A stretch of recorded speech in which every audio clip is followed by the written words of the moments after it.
Hello, it's great to see you, even though I'm not seeing anyone on the other end of this video, but you're seeing me. I'm Adam Shalom. I'm the Dean for North America of the International Institute for Secular Humanistic Judaism. The IISHJ was founded in 1985 and 1987 in North America to provide adult learning opportunities as well as professional training and publishing important materials. And in that spirit, today we're going to be exploring Jewish music and humanistic Judaism with the newest member of the Institute's faculty and staff. This is Cantor Jonathan Friedman.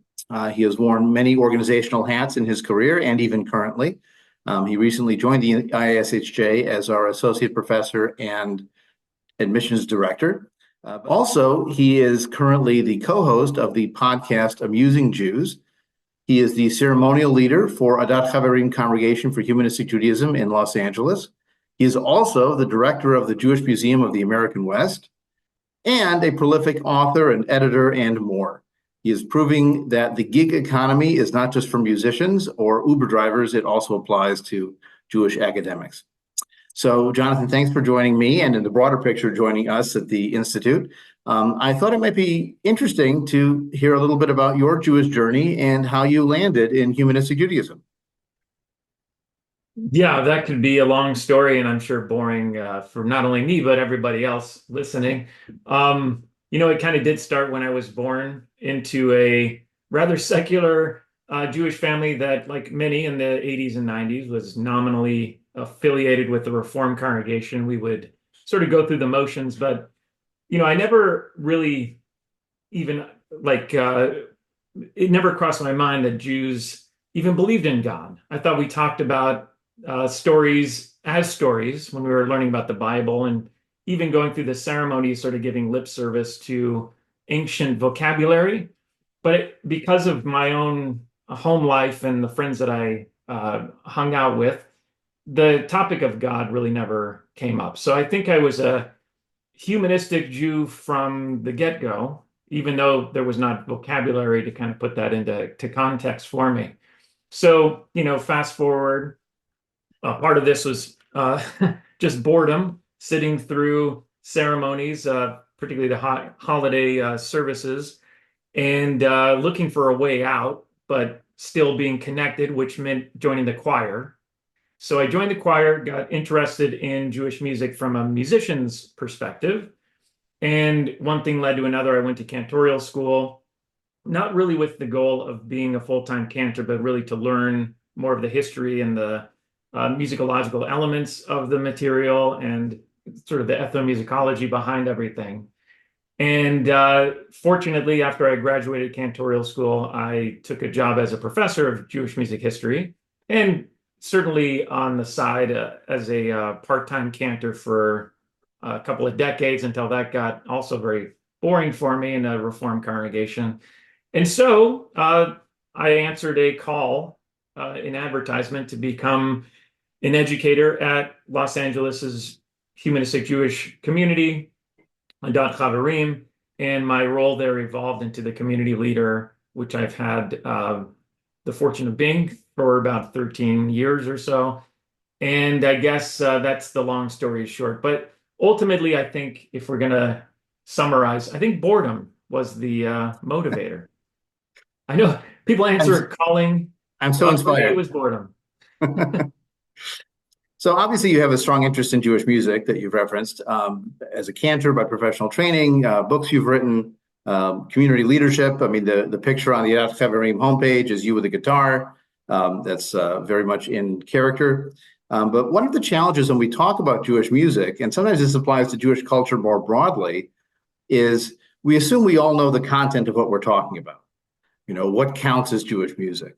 And in particular, people who assume they're familiar with Jewish culture often practice what we somewhat dismissively called Ashkenormativity, the idea that klezmer music is Jewish music and kugel is Jewish food. And it's just assumed that Jewish equals Yiddish, Ashkenazi European, specifically Eastern European.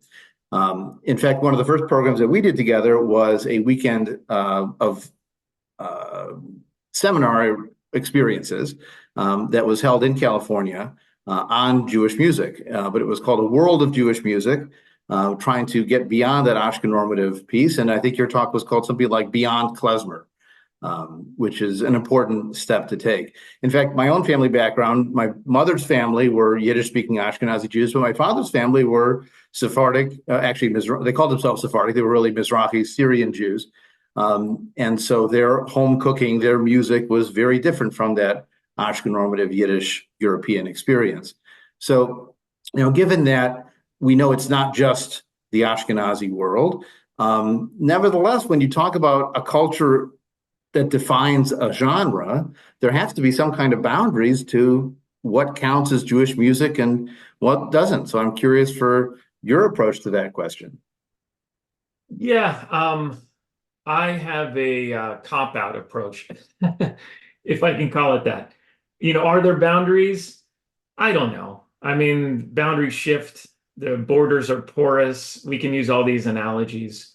Ultimately, we're talking about the music of the Jews, really, as opposed to Jewish music, as maybe implying that the adjective is describing the noun, right?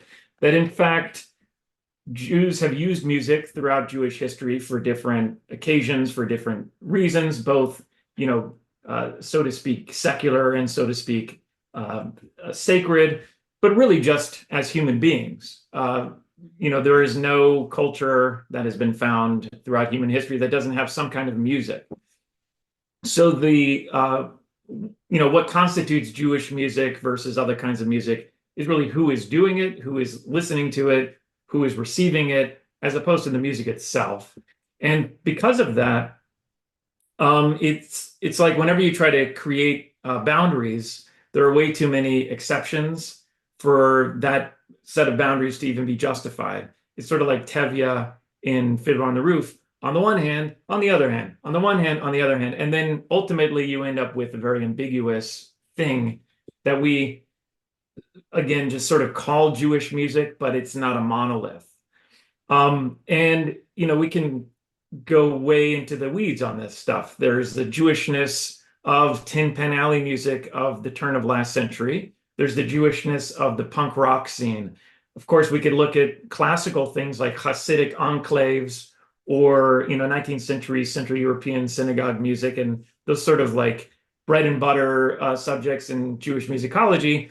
But the envelope doesn't exist, and if it did, it would be pushed and pushed and pushed. So ultimately, as a diaspora people who've accumulated sounds from that diaspora experience of migration and so forth, what constitutes Jewish music is something that Ruth Rubin, the great late folklorist and Yiddish singer, said, which is that Jewish music is as diverse and variegated as the Jews themselves. So really, is there even a thing that we can call Jewish music? Sort of, right? But if we're going to talk about it, we have to define our terms specific to that context of a performance or a writing or some kind of experience, rather than talking about, Jewish music with a capital "the," as it were. Well, I think also it's interesting to think about there are some Jewish musics, we'll put it that way, that are unambiguously Jewish music, created by Jews, for Jews, with Jewish text, used in Jewish communal life, unambiguously Jewish. And then as you get further out, it's like almost like a talit where you have fringes on the end, you're going to get some pieces that are more ambiguously Jewish, or maybe more contestedly Jewish. You think famously about the song White Christmas by Irving Berlin. Irving Berlin is a Jewish composer, does include some Jewish motifs in some of his music, but also writes for the Great American Songbook. And in White Christmas wrote about a holiday that's focused on snow and doesn't have a savior and doesn't have a miraculous birth or a star or wise men or any of those pieces. So he's not writing a Christmas carol or a hymn. It's a Christmas generic song. Does that count as Jewish music? Is it on the border? You could make an argument either way, but that's one of those more, a little bit ambiguous. And then the other piece I'd be interested in your thoughts on is the concept of multi-category music. In the olden days in a library, there was a thing called a card catalog. And the card catalog had where the book was on the shelf, because there was one book and it had to be in one place. And even if it were cross-listed somewhere else, there was the one location of the book. In the world of the internet, who knows what server something is hosted on, Utah or Uzbekistan, but you can be in more than one place at a time, and so we can understand Irving Berlin's music as possibly Jewish music, possibly Christmas music, certainly American music. We can have multiple Mhm. valences there. And that's, again, sort of a conceptual shift for people who are thinking of the old fashioned klezmer music that I'm used to. Well, maybe 21st century klezmer is jazz and klezmer and American music.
Well, and this is where I like to look at what's happening now and sort of look at how it parallels the past as opposed to being a new experience. So certainly the exposure that musicians would have in a contemporary klezmer, let's say an avant-garde jazzy klezmer group today, they have more access to information, musical information than their ancestors for obvious reasons. You mentioned the internet.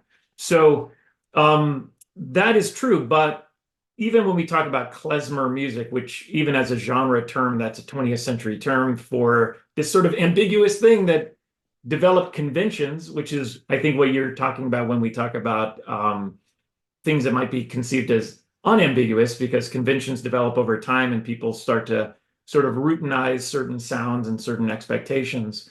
But klezmer, as the historic genre that developed in Eastern Europe with wandering musicians who interacted with Roma musicians who had to play at all kinds of different occasions for the Cossacks and the aristocrats and so forth and so on, they became well versed in a variety of idioms and genres and sounds and stewed it all together into what we hear as like this monolithic thing that we call klezmer.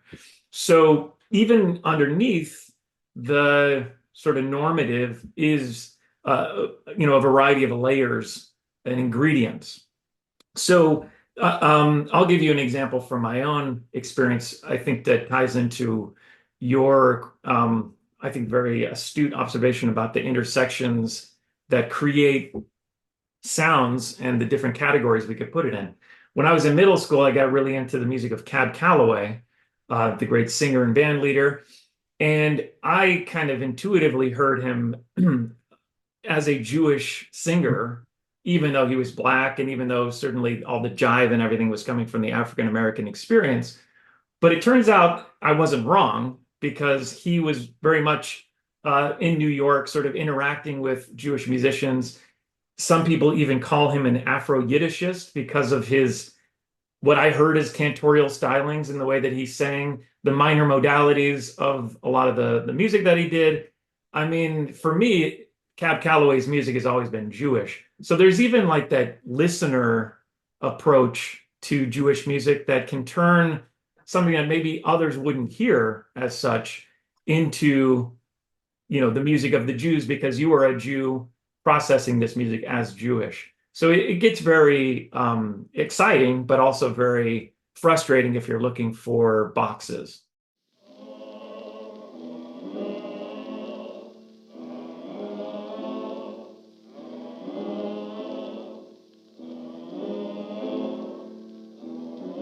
My mother used to sing to me sing little melody.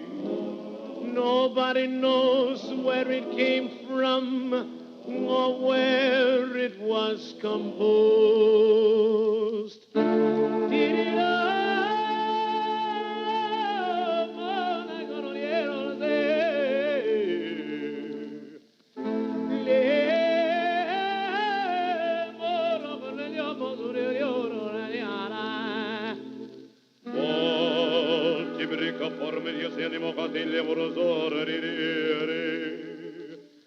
Ottezoy sings a tailor as he fashions pretty clothes. Ottezoy sings a tailor as he sews and sews and sews. I saw a really interesting article recently about North African music before the large majority of the Jews in those areas had to leave from persecution. Most of them wound up in Israel, but there were giants in Moroccan music, in Egyptian music, in Iraqi music, even, who were Jews but were part of the broader surrounding culture. They were singing in Arabic with that instrumentation. They sold thousands of records, if people remember what LP records look like. It was they were simply part of the fabric of the culture at the time, as much as Benny Goodman and his orchestra, or even Mel Torme, if you want another more recent example, in our own world.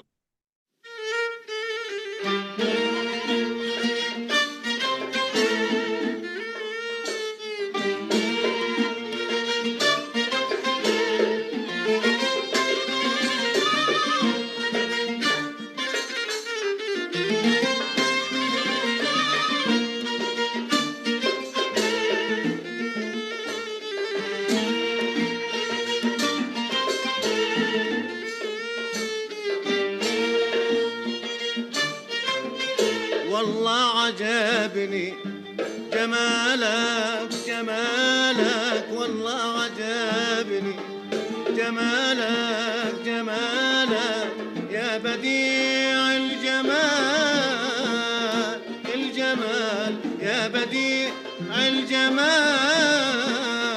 الجمال والله عجبني جمالك جمالك والله عجبني جمالك.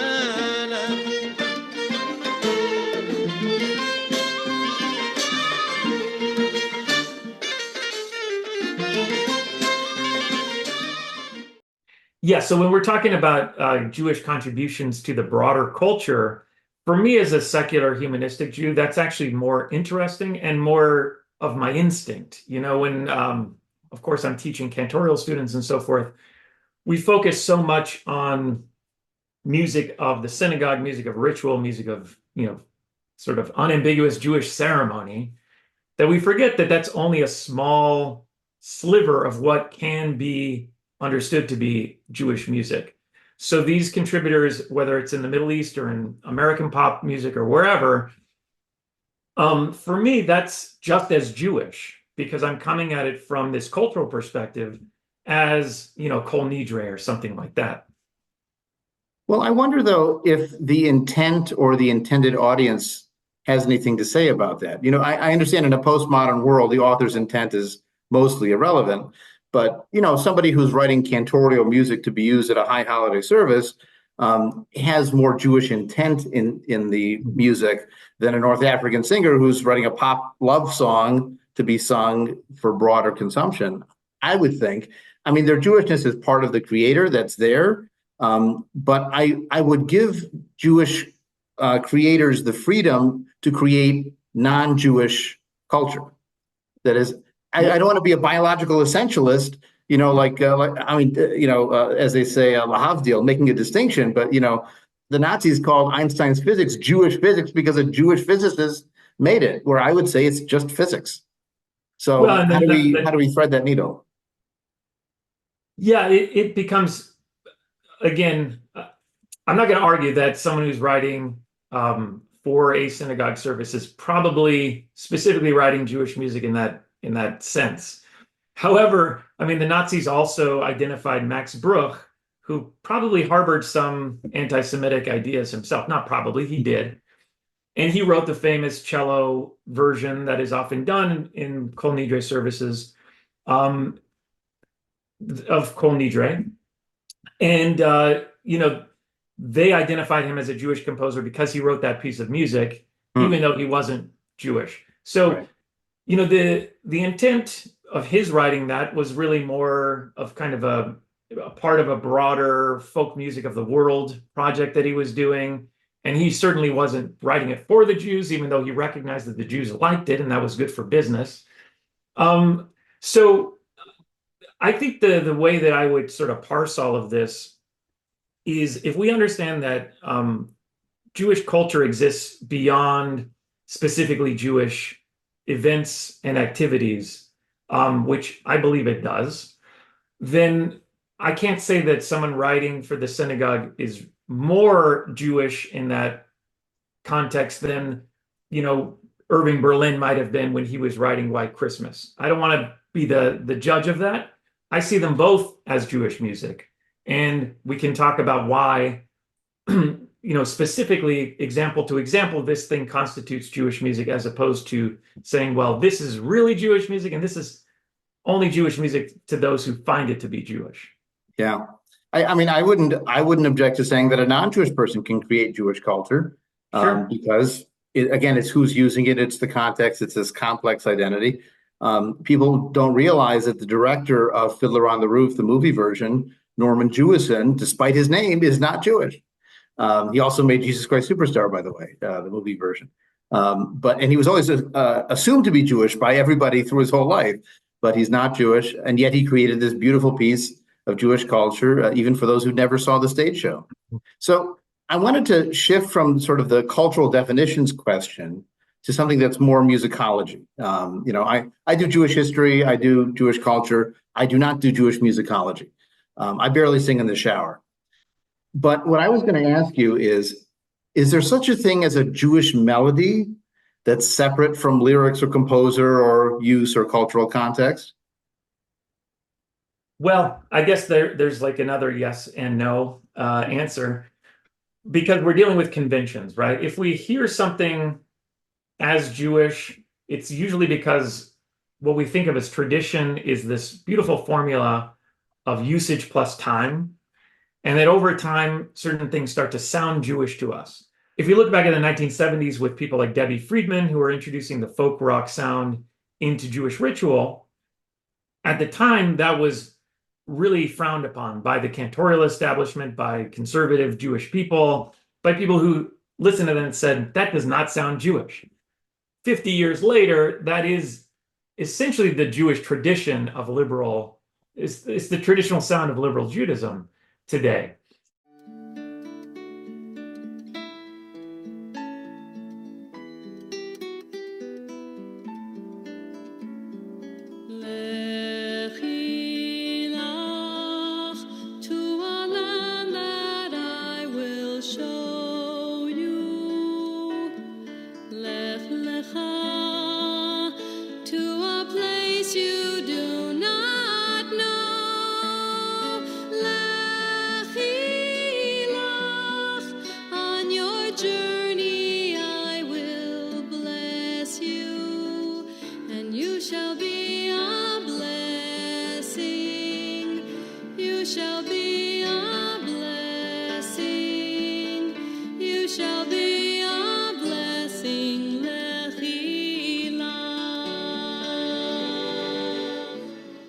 First of all, it doesn't take that long for a tradition to be created, and virtually everything that we hear as normative now had something of a controversial beginning. This is true for the 19th century reformists who were bringing in more classical sounding music into the Central European synagogues, and then seeped into Eastern Europe, etc.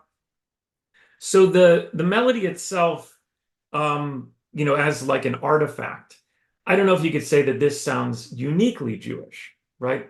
And that's true for the modes that are used, the traditional modes that are used for chanting liturgy. We hear them as Jewish, but that's because of convention. Doesn't mean that nobody else in the world is using very similar modalities. So when we're talking about a Jewish melody, it's not born Jewish in that sense. It sort of becomes Jewish either because it's tapping into an established sound or it's pioneering something that will become normatively Jewish given time and usage. So the reality of it is, as a people who have wandered the world, what distinguishes Jewish music is less sort of how the music is separated from the music of its neighbors, and more how Jews, like you said before, perceive the music, use the music, what becomes familiar to them. When we say it doesn't sound Jewish, sometimes that means the music of Moroccan Jews doesn't sound Jewish to us because we're so familiar with, Yiddish music or whatever it might be. So it's really contextual. And I think the bottom line of all of this is that some people like to talk about text and context as the defining elements of Jewish music. But again, we know that text isn't always there, at least in the lyrical sense. Maybe we're talking about text in terms of the broader sense of the materials utilized in that particular music, the different sonorities, etc. But there's also subtext too, right? So it's like the underlying Jewishness that maybe creates a Jewish sound that isn't so obvious to us. One interesting example of this, I was talking recently on my podcast with Joe Alterman, who's a jazz pianist, happens to be Jewish, happens to be very knowledgeable about this stuff as well. And he said, when he asked a colleague, what is Jewish music, in terms of the melodic aspect that you're talking about, he said, well, I think the most Jewish composer was probably Cole Porter.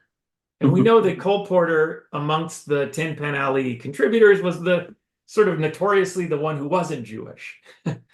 But because he knew that his colleagues were Jewish and that much of the audience was Jewish, he sort of honed in on certain sounds or certain tendencies within his colleagues and the music that was being presented by them, and sort of milked that. So when he was asked, like, how do you write a hit melody? He says, oh, I write a Jewish melody. So I don't know. Maybe you have to be an outsider to be able to pick these pieces apart. For me, it's just, almost an anything goes scenario, as long as you can justify what you're talking about. So it doesn't have to be in a minor key. Nope, but it doesn't hurt. So let's talk a little bit about the broader question of why Jewish music is important. Why is it important for Jewish people to explore it, to connect with it, or simply to enjoy it? How does it express or even deepen Jewish identity? Yeah, so getting back to what you were talking about before about Ashkenormativity and sort of the cultural, I guess, ethnocentrism that most Jewish people in any Jewish community, I'm sure, have some version of that. One thing that Jewish music does is it sort of opens the window to the broader Jewish world. It's kind of like a recipe book. If you were to get a book of Jewish recipes from around the world, or the Jewish Food Society and the work that they're doing collecting recipes from all over, family recipes, you start to see that it is, much bigger as a topic, Jewish food, than bagels and lox and that sort of stuff. And the same thing is true with the music. Because Jews make music, and because Jews have lived historically in all different parts of the world across time and geographies, etc., the music that they use is, again, as diverse and variegated as the Jews themselves. So if you want to understand the diversity of Jewish ethnicities, the diversity of Jewish cultures, the diversity of Jewish expressions and experience, and so forth, music is a great way into that. It's very visceral. It's a very sort of experiential way into these things. It's not like reading a 500-page text.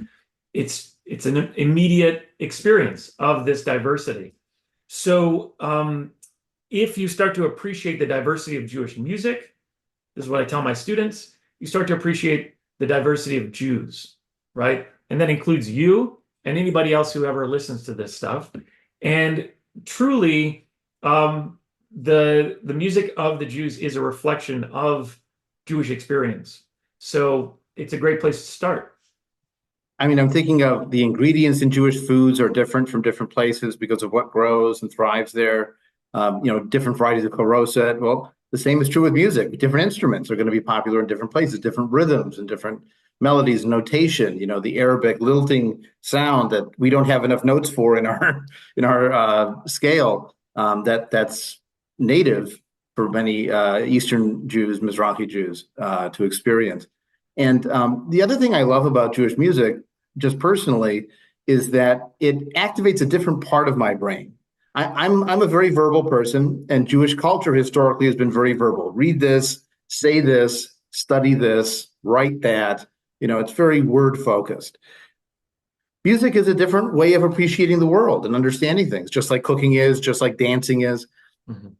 And for people who don't necessarily connect to the writing, the reading, the arguing in the same way, music can open a new door for them to feel connected to their Jewish heritage. And even for those who do like the writing, it's good to stretch yourself and try other things.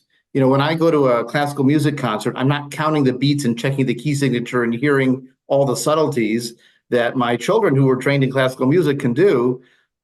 I'm appreciating the melody as it's flowing through. And so Jewish music can operate on those multiple levels of the text, context, exploring the composer, or you just like the tune and you want to hear it, and maybe you find a new instrument that you like, and that opens your horizons to all kinds of new Jewish experiences. So Aaron Copland, the great 20th century, happens to be Jewish composer of American music. He wrote an essay called The Gifted Listener, where he talked about kind of what you're alluding to, that people with a music education are able in the moment to kind of understand the meter, the harmonies, whatever is being used in this particular piece that makes it work or not, and then the average listener just sort of maybe absorbs it, or has, certainly we all do, this is kind of the point of the essay, has this immediate and visceral response to the music. And he said that even for those who approach music from this more gifted, I don't know if that's the correct word, but that's the word he used, position, ultimately it's an emotional thing for all of us. Even for him, as one of the greatest 20th century composers, he understood that at the end of the day, it's not about the techniques that you're using, it's about how those techniques are being received by the audience. So what you're saying is very true in terms of the difference between having to study a language and just hearing the diversity of languages being expressed through what we call Jewish music. And that's true for both in the literal sense of the language of the lyrics, but also the musical language. You start to just appreciate and absorb and understand there's a lot here, and there's a great diversity of our people. Yeah. So speaking of Jewish experiences created by music, I was going to ask, have you ever had any particular Jewish musical experiences that were especially meaningful or moving for you? Yeah, I think I probably have. So it's been such a part of my professional life for so long that I would say it takes a little more to kind of stand out to me, musical exposures in the Jewish world, than maybe others. I'm a little jaded at this point. Maybe I'm too gifted, to use Copeland's term. But I will give just a recent example because it can still happen. I think it requires surprise if I'm going to really have like an aha moment or some kind of epiphany as I'm listening to music. So I was listening the other day to the great jazz pianist who happens not to be Jewish, Horace Silver. He was playing on the recording of The Belly Dancer from You Gotta Take a Little Love, an album from 1969, during the solo, which, this is a kind of Middle Eastern inflected tune, very catchy, very cool. But during the solo, he starts off with If I Were a Rich Man, a little bit of quote from that famous Jewish melody from Fiddler on the Roof. And then about a minute or so into the solo, he also puts a little bit of Hava Nagila in there. And it's subtle, and maybe if I weren't listening to it as a Jewish person, I wouldn't have even caught these things. But these little cultural nods and the way that he just kind of dressed them up or hid them within the broader context of his improvisation, that just made me really happy.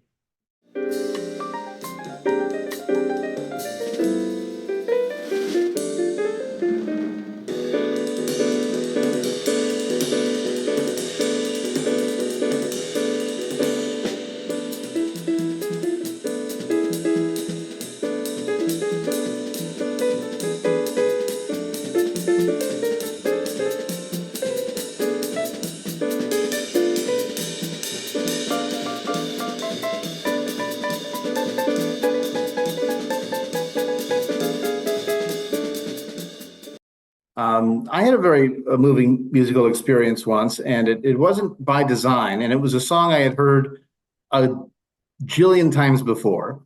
So I grew up in a humanistic Jewish congregation, and when our movement was trying to create its own kind of musical vocabulary, we really drew on a few sources. We could sometimes use traditional Jewish music, like Hine Matov, Vivenu Shalom Aleichem. Those worked without requiring any kind of massage to the lyrics.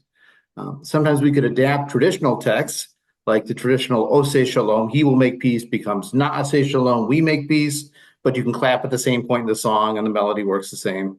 And other melodies work the same because the meter is adaptable.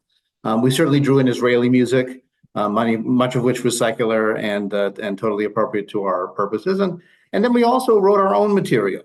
Sherwin Wine wrote some songs. He had a couple of musicians he collaborated with to create melodies to match to the songs.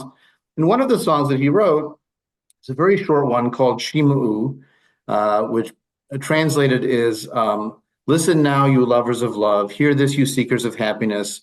There's no happiness without love. It was a song I grew up with. I had led services with my whole rabbinic career, beginning as an intern in 1997. So I had a long relationship with this, and it became one of the bedtime songs that I would sing my daughter when she was first born, which was in 2005. In the summer of 2007, Sherwin Wine, who was the founding rabbi and my rabbi growing up, died. And at his funeral, one of the songs that was sung was that Shima'u song. And I was on the edge of crying anyways through the whole experience, but that particular song was one of those tip over points because it was so much a part of my professional life, of my personal experience, my own memories, hearing it in that space, and then also the emotional attachment I now had to it as a song I had sung to my daughter when she was going to sleep. Really, it had that multi-layer experience. But see, it wasn't that the music itself in a bubble created the experience. It was the conjunction of the music and the history and the memory and the associations that I made with it that made it that much more meaningful. It activated my emotions in a different way, but I think it was because of that multi-layering connection that I had with it, where other pieces of music, just hearing it for the first time in a concert hall, it might be beautiful, but it might not affect me in the same way as something with that kind of baggage.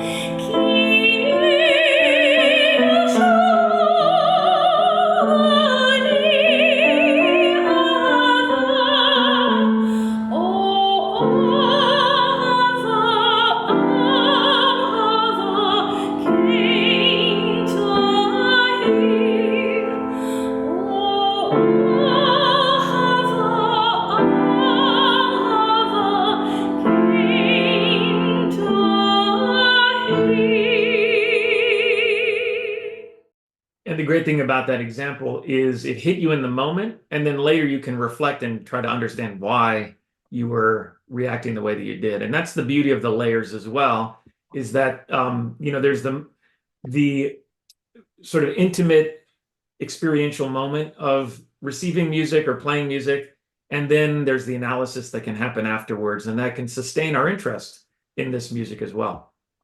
Yeah. So, any predictions for the future of Jewish music?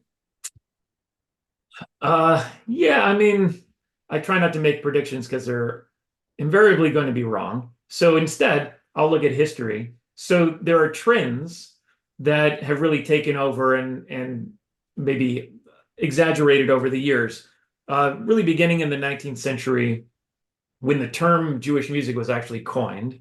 Jews had always been using music, but now as specifically European Jews were entering into the larger society, they had to call their music something else. And that's part of this discussion as well. But really since then into the 20th century, now well into the 21st century, the shift has been from kind of a folk, anonymous, collective musical process to more individual contributors. We can identify composers, we can identify songwriters, musicians, bands, et cetera, et cetera. I think along with those trends is a secularization, both gradual and accelerated, given different time periods, et cetera.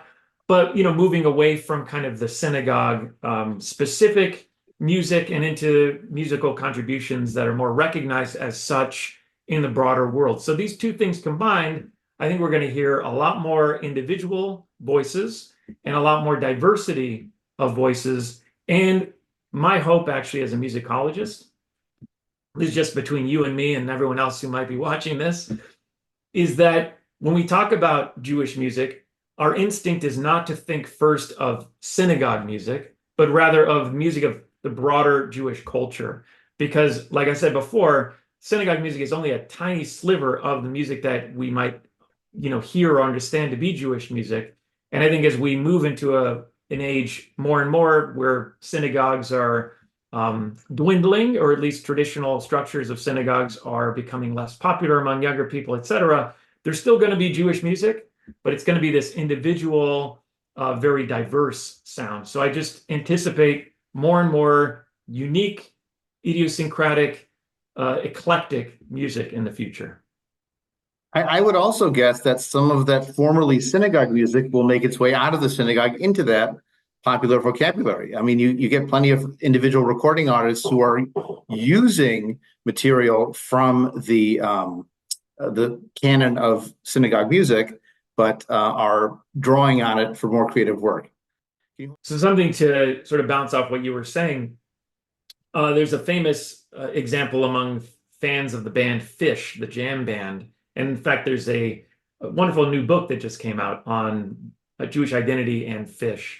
Right. And the band is known to play only occasionally Avinu Malkeinu, the sort of folk melody in their performances, which really thrills Jewish fans who are in those concerts, able to say that they heard Fish play Avinu Malkeinu in this context. And I asked the editors of the book, what happens when fewer and fewer Jewish young people are growing up in synagogues and hearing Avinu Malkeinu as this sort of, childhood melody. And so if the band is still playing, decades from now, it's possible, they play Avinu Malkeinu and like fewer and fewer Jewish people, even in the audience, are able to hear that as a Jewish melody.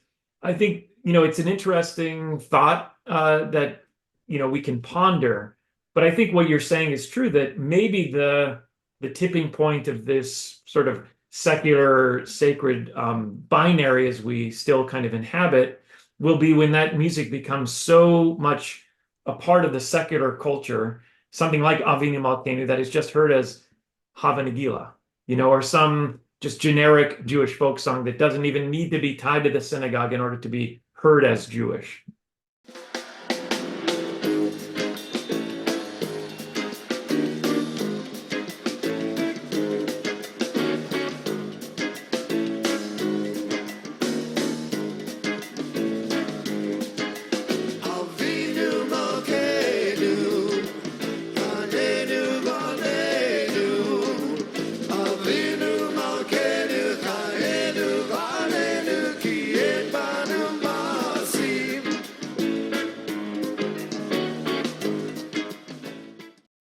I think this is happening in Israeli music for sure, because you get people who are pop singers now whose parents or grandparents were cantors, and they're drawing on that musical inheritance they have, but deploying it in rock music settings. I even had a debate once with one of our Israeli rabbinic colleagues over the Israeli song Mi Ha'ish, which is part of the Israeli songbook, who is the person who loves life, someone who seeks justice and does good things, avoids evil, and so on. And they said, this is a wonderful humanistic anthem. And I went and looked up the original psalm that it was taken from. And the psalm is not humanistic. The song is humanistic because they picked the lines they wanted to make the song they wanted. So it's one of these complexities of drawing on that traditional inheritance, but the cutting and pasting can make it into something very different.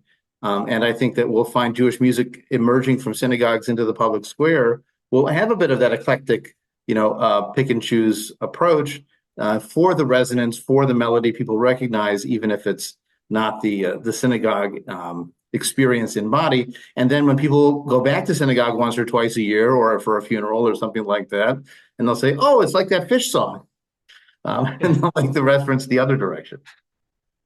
Yeah, absolutely. One thing I tell my cantorial students is that if they want to still be cantors 20 years from now, they have to do exactly what you're talking about. Getting out there, bringing sort of the best of what they have learned and experienced in the synagogue and bringing it to the people and probably modifying the language to make it more universal and more accessible to an increasingly less theistic Jewish population and population in general.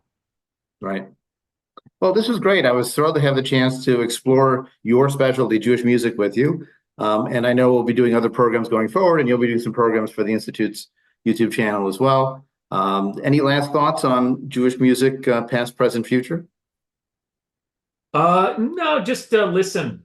Listen to as much as you can, and you'll start to see that what you thought was Jewish music is much more than you thought. Wonderful. Well, happy listening.